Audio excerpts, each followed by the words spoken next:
Bab 1211 Aku tak terkalahkan. Di depan bangunan bambu, perempuan itu terdiam. Dia sangat mempercayai Saferamu, karena Saferamu yang menyelamatkannya. Jika bukan karena Saferamu, dia akan diperbudak oleh manusia. Namun, dia masih agak enggan berpisah dengan dunia ini.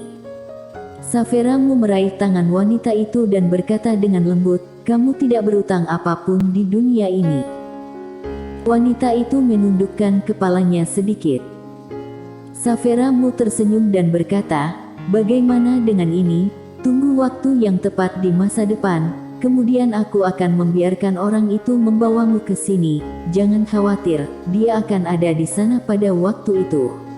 Orang-orang dari alam semesta ini tidak ada yang berani menyakitimu." Wanita itu memandang Saferamu, "Apakah orang yang kamu sebutkan itu orang yang baik?" Saferamu tersenyum dan berkata, "Dia pria yang baik. Bagaimanapun, dia tidak akan menggertakmu. Selain itu, kamu mungkin memiliki kesempatan jika mengikutinya." Wanita itu sedikit penasaran, "Kesempatan apa?" Saferamu berkata dengan lembut, "Dia mengenal seorang lelaki kecil putih. Lelaki kecil itu adalah leluhur spiritual. Jika kamu bertemu dengannya di masa depan, dia akan mengubah nasibmu." Wanita itu buru-buru berkata, "Bagaimana denganmu? Dia juga bisa membantumu, kan?" Saferamu menggelengkan kepalanya, "Aku tidak bisa." Wanita itu sedikit bingung, "Kenapa?" Saferamu sedikit mengangkat sudut mulutnya, "Karena aku terlalu kuat." Wanita itu berkedip, "Luar biasa." Saferamu tertawa, "Bersiaplah, bawa semua roh di sekitarmu bersamamu." Wanita itu mengangguk, "Oke." Setelah berbicara, dia berbalik dan pergi. Saferamu dengan ringan menggerogoti ikan di tangannya, lalu dia melihat sekeliling dan berkata sambil tersenyum, "Aku akan mengambil tiandaumu, kamu bermain sendiri." Sekelompok orang yang tidak tahu bagaimana menghargai tiandau. Setelah beberapa saat, wanita itu mengikuti Saferamu dan menghilang ke loteng. Setelah kedua wanita itu menghilang, loteng itu menghilang tanpa suara. Di langit berbintang, wanita itu memegang tangan Saferamu. "Safera, kamu juga tiandau, kan?" Saferamu mengangguk, "Ya." Wanita itu sedikit tidak berdaya, "Kenapa kamu begitu kuat, tapi aku sangat lemah?" Saferamu tersenyum dan berkata, "Karena aku belajar. Aku tahu apa yang bisa dilakukan manusia, aku bisa melakukan apa yang tidak manusia lakukan. Izinkan aku memberitahumu sebuah rahasia, aku tidak hanya belajar di 5 dimensi, tetapi juga di 6 dimensi. Semua orang tahu itu, aku tahu itu, semua orang tidak bisa, aku juga tahu." Wanita itu berkedip, "Bolehkah aku belajar juga?" Saferamu tersenyum dan berkata, "Tentu saja. Aku memiliki ruang buku dan kamu dapat belajar di ruang bukuku ketika saatnya tiba." Wanita itu tiba-tiba bertanya lagi, "Kamu telah belajar banyak, bukankah kamu tidak terkalahkan?" Saferamu berkedip, lalu menggelengkan kepalanya, "Tidak." Wanita itu terkejut, "Apakah ada orang yang lebih kuat darimu?" Saferamu mengangguk, "Ya." Wanita itu bertanya, "Lalu seberapa baik kamu?" Sudut mulut Saferamu sedikit terangkat, "Di bawah 3 pedang, aku tak terkalahkan." Wanita itu membeku. Saferamu tiba-tiba tertawa, "Aku membual, haha." Setelah beberapa saat, energi spiritual seluruh alam Tao tiba-tiba berubah drastis. Energi spiritual alam Tao menghilang dengan kecepatan yang sangat cepat. Beberapa tempat dengan spiritualitas energi yang kurang hilang. Seluruh alam Tao terkejut. Apa yang terjadi? Beberapa kekuatan besar juga terkejut, tetapi saat ini mereka tidak menyelidiki masalah ini. Mereka hanya memiliki Taoisme di mata mereka sekarang. Ketika Saferamu membawa alam Tao melalui 6 dimensi, seorang lelaki tua tiba-tiba muncul di depan mereka. Orang tua itu berkepala botak dan mengenakan jubah biksu dan untaian tasbih hitam. Saferamu tersenyum dan berkata, "Apakah ada yang salah?" Lelaki tua itu mengatupkan kedua tangannya dan memberi hormat sedikit. "Halo, Nona Mu." Saferamu tersenyum dan berkata, "Tuan, halo." Lelaki tua itu tersenyum kecut. "Nona Mu, kami sangat sengsara saat kamu kenyang." Saferamu berkedip, "Aku tidak melakukan apapun." Pria tua itu menghela nafas pelan. "Nona Mu, Mileye menipu kita, kamu tahu itu." Saferamu mengangguk, "Ya, tapi sekarang, dia sudah pergi." Pria tua itu menggelengkan kepalanya. "Mileye ada di sini." Saferamu tersenyum dan berkata, "Tuan, kamu harus tahu bahwa Mileye ini bukanlah Gita Ye. Gita Ye adalah karakter yang sangat mengerikan. Hanya karena menjebaknya, jiwa spiritual akan menjadi dimusnahkan." Orang tua itu diam. Saferamu tersenyum dan berkata, "Guru, kuil kunomu paling banyak berbicara tentang sebab akibat. Izinkan aku bertanya, apakah kamu memiliki kepercayaan diri untuk menghapus sebab akibat pada Mileye?" Orang tua itu memandang Saferamu. "Apakah itu kitab suci Tao atau kitab Buddha itu? Kuil kuno aku menginginkannya." Saferamu mengangkat bahu. "Kalau begitu pergi dan kalahkan Mileye. Aku tidak peduli." Lelaki tua itu berkata dengan lembut, "Nona Mu, kamu adalah orang yang paling menakutkan di 5 dimensi. Kami tidak ingin menjadi musuhmu." Saferamu berkedip, "Aku juga bukan musuhmu." Orang tua itu menggelengkan kepalanya, "Tapi kami tahu kamu diam-diam membantu Mileye." Saferamu tersenyum dan berkata, "Aku benar-benar tidak membantunya." Pria tua itu memandang Saferamu. "Nona Tiandao, kami ingin kamu tinggal di sini sebentar." Saferamu sedikit mengangkat sudut mulutnya. "Kamu ingin memenjarakanku di sini?" Lelaki tua itu berkata dengan lembut, "Aku hanya ingin kamu tinggal di sini sebentar." Saferamu tersenyum dan berkata, "Bagaimana jika aku tidak setuju?" Lelaki tua itu mengatupkan kedua tangannya, "Maka kamu hanya bisa menyinggung perasaanku." Setelah berbicara, ruang hampa langsung berputar. Saferamu tersenyum dan berkata, "Selamat tinggal." Setelah selesai berbicara, dia meraih wanita di sampingnya, lalu melangkah maju. Ketika langkah ini jatuh, dia dan alam Tao langsung muncul di 5 dimensi. Di langit berbintang, lelaki tua itu tertegun. Hilang begitu saja.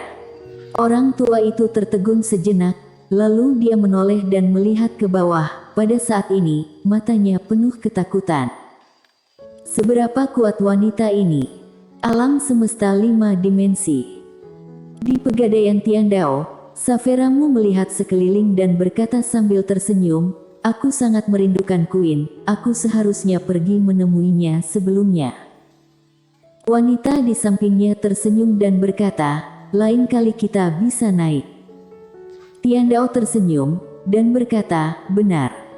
Pada saat ini, seorang pria masuk dari pintu. Orang yang datang adalah Mileye. Melihat Tiandao, Mileye bergegas, lalu meraih Tiandao dan berkata dengan gembira, "Kamu telah muncul." Tiandao berkedip, "Apa yang kamu lakukan?" Mileye berkata dengan serius, "Aku sangat merindukanmu." Di samping, wanita itu memandang Mileye, matanya penuh rasa ingin tahu. Saferamu tersenyum dan berkata, "Merindukanku. Apa yang membuatmu merindukanku?" Mileye tersenyum dan berkata, "Aku selalu merasa tidak nyaman tanpamu di sini." Saferamu tersenyum dan berkata, "Aku akan menjadikanmu teman baru." Saat dia berbicara, dia menatap wanita di sampingnya, namanya Yola, dan dia adalah temanku. Mileye memandang Yola dan berkata sambil tersenyum, "Halo." Yola sedikit mengangguk, lalu dia menatap Tiandao. Apakah dia manusia yang kamu sebutkan? Tiandao tersenyum dan berkata, ya.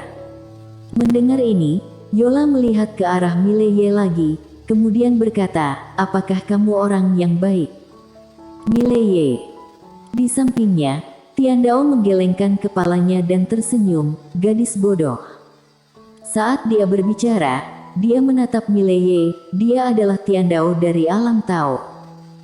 Alam Tao dan Tiandao. Mendengar ini, Mileye tercengang, Tiandao. Alam Tao, Tiandao. Saveramu mengangguk, ya.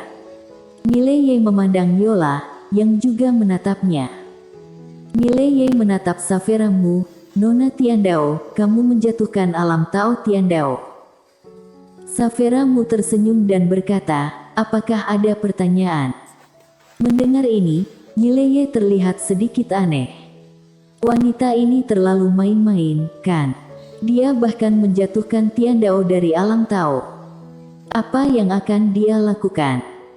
Saveramu tiba-tiba tertawa, biarkan dia membantumu, bukan? Mileye ragu-ragu sejenak, lalu berkata, itu bagus, hanya saja, masalah ini masih agak sulit dipercaya. Alam Tao dan Tiandao ada di sini. Mileye merasa bahwa masalah ini sedikit gila. Saveramu berkata, bukankah kamu benar-benar membutuhkan energi spiritual? Dia bisa membantumu. Mileye memandang Yola dan berkata sambil tersenyum, tidak peduli apa, karena kamu telah datang ke 5 dimensi, kamu akan menjadi dirimu sendiri mulai sekarang. Jangan khawatir, jika ada yang mengganggumu di masa depan, laporkan namaku. Di 5 dimensi ini, kamu bisa melakukan apa saja. Saveramu menggelengkan kepalanya dan tersenyum, tetapi tidak berbicara. Yola berkedip, orang-orang dari Alam Tao telah menindasku sebelumnya. Alam Tao. Kelopak mata Mileye berkedut, dia tersenyum sambil berkata, jangan khawatir, suatu hari kita akan menaklukkan Alam Tao. Saveramu melirik Mileye dan tidak berbicara. Yola menatap Tiandao, Savera, apakah aku akan berada di sini mulai sekarang? Tiandao mengangguk dan berkata sambil tersenyum, kamu akan tinggal di sini sementara. Jika membutuhkan energi spiritual di masa depan, kamu dapat memberinya energi spiritual. Yola mengangguk, oke. Tiandao memandang Mileye, bagaimana formasi 5 dimensi? Mileye berkata dengan suara yang dalam, itu sudah mencapai skala tertentu. Tiandao berkata dengan lembut, tidak ada yang pernah menyatukan semua master di seluruh alam semesta 5 dimensi. Kamu adalah yang pertama, tetapi aku dapat memberitahumu bahwa kamu memiliki banyak musuh. Mileye menatap Tiandao, bisakah kamu ceritakan tentang hubunganku dengan pendahulu dan Gitaye? Tiandao terdiam. Mileye tersenyum dan berkata, seharusnya mungkin untuk memberitahu aku kebenaran. Saveramu mengangguk, memang. Sebenarnya sangat sederhana, pendahulu adalah Gitaye, dan Master Super Laras Ye dari leluhurnya mendapat halaman Taoisme, lalu dia adalah Master pertama di alam Tao yang menerobos tahap escape. Kemudian dia pergi untuk menemukan kitab suci lengkap, tetapi dia menghilang. Bertahun-tahun kemudian, keluarga Ye menghasilkan seorang jenius super, yaitu Gitaye, yang mencapai keadaan escape sebelum dia berumur 20 tahun. Banyak master di alam Tao percaya bahwa dia memiliki kitab suci Taoisme di dalam dirinya, jadi mereka mengirim master untuk menghancurkan keluarga Ye. Gitaye pun melarikan diri ke dunia kuno, kuil, kemudian menggunakan teknik reinkarnasi menjadi kamu. Mileye membeku, jadiku. Apa maksudmu? Saveramu berkata dengan lembut, kamu bisa memahaminya seperti ini. Gitaye adalah pendahulu di kehidupan sebelumnya, dan kehidupanmu sebelumnya hampir menjadi pendahulu. Mileye sedikit mengernyit, hampir. Saveramu mengangguk, saat dia memasuki pencapaian reinkarnasi, dia harus memilih host.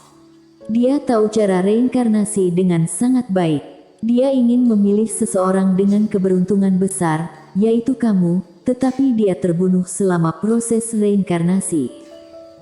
Mileye berkata dengan suara yang dalam, wanita bergaun polos. Saveramu mengangguk, tapi dia terbunuh agak terlambat, karena saat itu dia hampir selesai.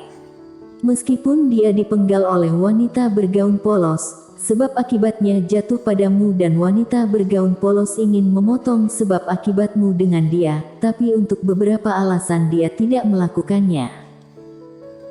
Saat dia berbicara, dia menatap Mileye, jika kamu bukan karena wanita bergaun polos, kamu akan menjadi seorang pendahulu sekarang, dan justru karena inilah dia melakukan pantangan besar, atau dengan kata lain, dia telah meremehkan wanita bergaun polos yang menjakmu.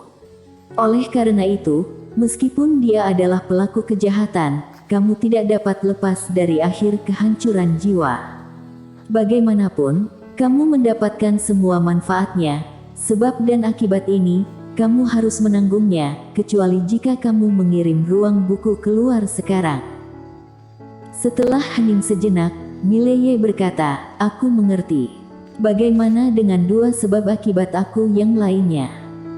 Dia ingat apa yang dikatakan wanita kuncir kuda, bahwa dia memiliki 3 sebab dan akibat. Saveramu memutar pandangan kosong ke arah Mileye, kakak, aku bukan peramal, juga bukan sebab akibat, jangan tanya semuanya padaku, oke? Mileye bersambung.